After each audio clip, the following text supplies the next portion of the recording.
difficile. Intanto vi dico subito che è molto difficile. L'abbiamo messa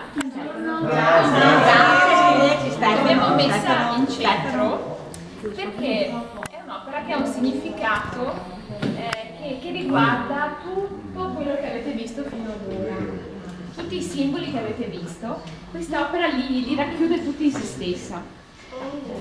È di Luigi Tonon, che forse voi conoscete, ed è un artista che lavora molto con il legno, di Robert Basso. Allora, questo tronco dentro è vuoto, vedete, è vuoto.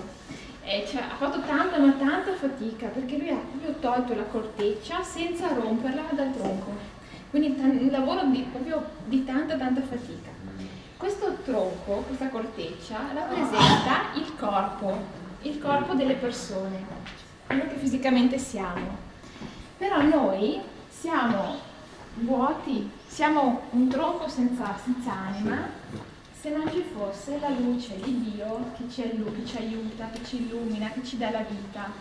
La luce di Dio è la stella che vedete in cima, ecco, vedete che c'è la stella, che illumina il tronco. Il tronco dentro, se guardate, c'è lo specchio, ha della luce, perché è la nostra anima che raccoglie la luce della stella, la luce di Dio, e si riempie di questa luce e si fa vita. Proprio come Gesù è nato. In più vedete che c'è, sei d'accordo? In più c'è uno specchio sul tronco e si dice che il cuore è lo specchio dell'anima. Quindi a maggior ragione questo tronco, grazie alla luce di Dio che viene riflessa dal cuore, è simbolo di noi stessi, dell'essere umano. È un po' difficile, però hai spiegato bene. Però bene, sì, è anche molto interessante.